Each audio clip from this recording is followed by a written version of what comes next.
नागपुर में है। प्रधानमंत्री नरेंद्र मोदी, देश और दुनिया की नजर वहां पर टिकी हुई है। पीएम मोदी जब नागपुर की धरती से आरएसएस को लेकर अपना संबोधन देंगे तो फिर उसमें अपनी भावनाओं की अभिव्यक्ति किस रूप में की जाती है उस नरेंद्र मोदी की ओर से जो 8 साल की उम्र में आरएसएस से जुड़ गए और तब से लेकर आज तक उन्होंने पीछे मुड़कर नहीं देखा।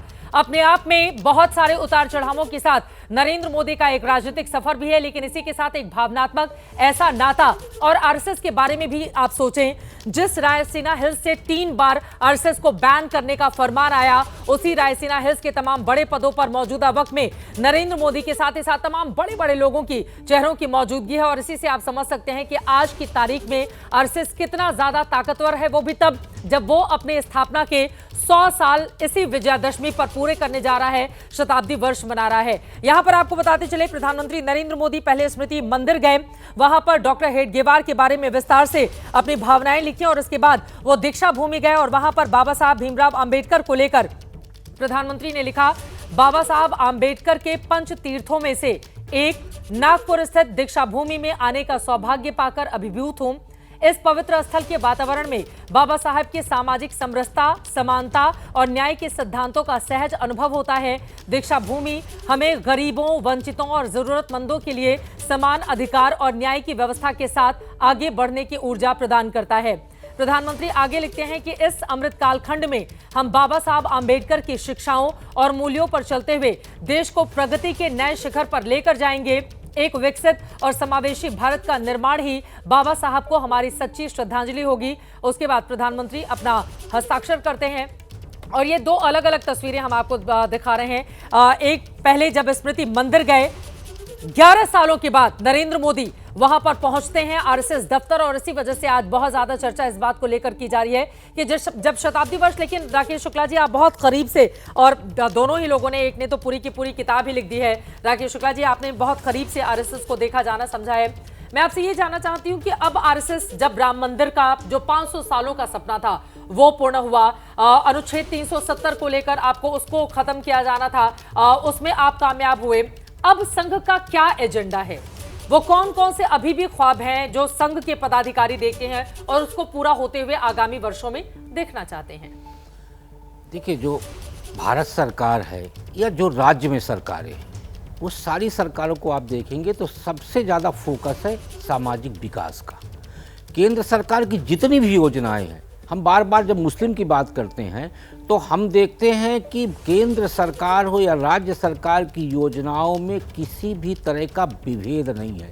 चाहे वो 5 किलो अनाज देने का मामला हो, चाहे प्रधानमंत्री आवास योजना हो, चाहे आप लाडली बहन टाइप की जो तमाम राज्यों में योजनाएं चल रही वो हो, चाहे सौभाग्य योजना हो, चाहे उज्ज्वला योजना हो, कहीं भी ये नहीं कहा जाता कि मुस्लिम समाज को, मुस्लिम परिवार को इन योजनाओं से वंचित रखा जाएगा। जबकि भारतीय जनता पार्टी जानती है, संघ भी जानता है, सरकार भी जानती है कि मुस्लिम समाज वोट देने से परहेज करता है। इसके बाद भी वो लगातार इस प्रयास में है कि आज नहीं तो कल शायद हम मुस्लिम समाज का मन बदलने में कामयाब हो जाए। एक आंकड़ा है जिसमें 2014-19 में तो 8% मुसलमानों ने बीजेपी को वोट किया था, लेकिन इस बार 2024 में वो 6% हो जाता है। उसका कारण है, जब ये, जैसे अभी आपने जिक्र किया कि राजनीतिक तरीके से, तो देखिए 2 पद्धतियां होती हैं। एक होता है समाज नीति और दूसरी होती है राजनीति। राजनीति में क्या होता है, जैसे अभी तमाम तरह के तमाम विषय इस समय पर चर्चा में है, चाहे वो बाबर हो, चाहे औरंगजेब हो, ये सारी बातों को क्यों लाया जाता है? इसलिए लाया जाता है कि जिससे एक तरफ मुस्लिम को हम लामबंद कर सकें और दूसरी तरफ जातिगत जनगणना का विषय उठा के विपक्ष कोशिश ये कर रहा है कि हिंदुओं की एकजुटता का जो प्रयास हो रहा है, यानी समरसता का जो प्रयास हो रहा है, उसको भी हम बांट के और वोट की राजनीति कर सके। अब यहाँ पर एक सवाल जल्दी से इन तस्वीरों को देखकर आ रहा है राकेश जी। सवाल यह है कि देखिए, जब अटल बिहारी वाजपेयी प्राइम मिनिस्टर बने थे 1999 में सबसे ज्यादा 182 सीटें उनके नेतृत्व में भारतीय जनता पार्टी को मिलती है। नरेंद्र मोदी जब राष्ट्रीय पटल पर आते हैं 282 सीटें 2014 में और 303 सीटें 2019 में। और ये तस्वीरें हम आपको दिखा रहे हैं। आप देखिए, शिलान्यास समारोह 30 मार्च 2029 की माधव नेत्रालय पहुंच चुके हैं प्रधानमंत्री नरेंद्र मोदी। भीतर की तस्वीरें सामने आ रही है। राकेश जी, मैं चाहूंगी कि इस पर थोड़ा आप प्रकाश डालें। नितिन गडकरी भी बैठे हुए हैं जी। इसमें जो है माधव नेत्रालय से जुड़े हुए तमाम जो ट्रस्ट के समिति के लोग हैं वो बैठे हुए हैं। बीच में प्रधानमंत्री जी बैठे हुए हैं, इधर नितिन गडकरी जी बैठे जो दिख रहे हैं, उधर शायद भैया जी जोशी हैं जो समिति के अध्यक्ष हैं, इधर मुख्यमंत्री जी हैं देवेंद्र फडणवीस जी।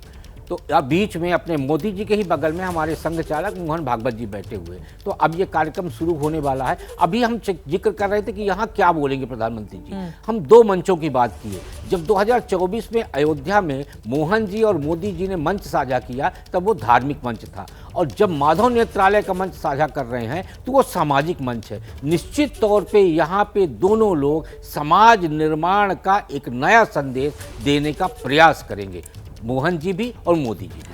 माधव नेत्रालय आई इंस्टीट्यूट का नया विस्तार भवन है और जल्दी से इसके बारे में जानकारी देते हैं। 2014 में बने अस्पताल का विस्तार हो रहा है, गोलवलकर की स्मृति में बनाया गया है। 250 बेड के अस्पताल के विस्तार से सस्ता इलाज होगा। 14 ओपीडी और 14 ऑपरेशन थिएटर भी यहां पर बनाए जाएंगे। और आप देख पा रहे हैं कि जिस तरह से आरएसएस अलग अलग रूपों में अलग अलग क्षेत्रों में काम करता है, तो उसी का एक विस्तार। और यहां पर खुद मोहन भागवत जी भी बैठे हुए हैं, प्रधानमंत्री नरेंद्र मोदी, नितिन गडकरी और बाकी तमाम चेहरों को भी आप देख रहे हैं। विजय त्रिवेदी जी, अब सीधे आपके पास आते हुए, लेकिन यहां पर सवाल पूछे जा रहे हैं 100 सालों में कि किस तरह से वो अपने भीतर चेंज ला रहा है। लेकिन प्रधानमंत्री जब मोहन भागवत जी से मुलाकात करते होंगे, कुछ तस्वीरें तो आ जाती हैं, लेकिन यकीनन ये सही बात होगी कि बहुत सारी ऐसी तस्वीरें जो हमें नहीं मिल पाती हैं मीडिया को, ताकि हम अपने दर्शकों को बताएं। तो सरकार का संचालन कैसे करना है, क्या इस बारे में टिप्स दिया जाता होगा उनको? क्योंकि राजनीतिक विषय पर कौन बनेगा मुख्यमंत्री, इनको समर्थन है या नहीं है। यहां पर आरएसएस चाहता है कि उनको मुख्यमंत्री बनाया जाए, तो उसको लेकर चर्चा चल रही है। अध्यक्ष को लेकर हाल के दिनों में हमने बहुत सारे चेहरे के नाम पढ़े कि कुछ को आरएसएस का समर्थन है, कुछ को नहीं है। तो उन विषयों पर तो आता है, लेकिन सरकार चलाने को लेकर क्या टिप्स दिए जाते होंगे? मुझे नहीं लगता कि कोई टिप्स वहाँ पर दिए जाते हैं, बल्कि समझना चाहिए कि दोनों ने अपनी अपनी सीमाएं समझ रखी। संघ का क्या एजेंडा है, संघ का जो सांस्कृतिक विचार है, सामाजिक विचार है, उस पर कैसे सरकार आगे चल सकती है, ये विचार वहाँ पर समझना होता है। ये जो हम बार बार चर्चा करते हैं ना कि जो तस्वीरें उनकी नहीं आती, ये वैसा ही है कि एक परिवार में क्या आप रोज फोटो खींचते हैं अपने घर में?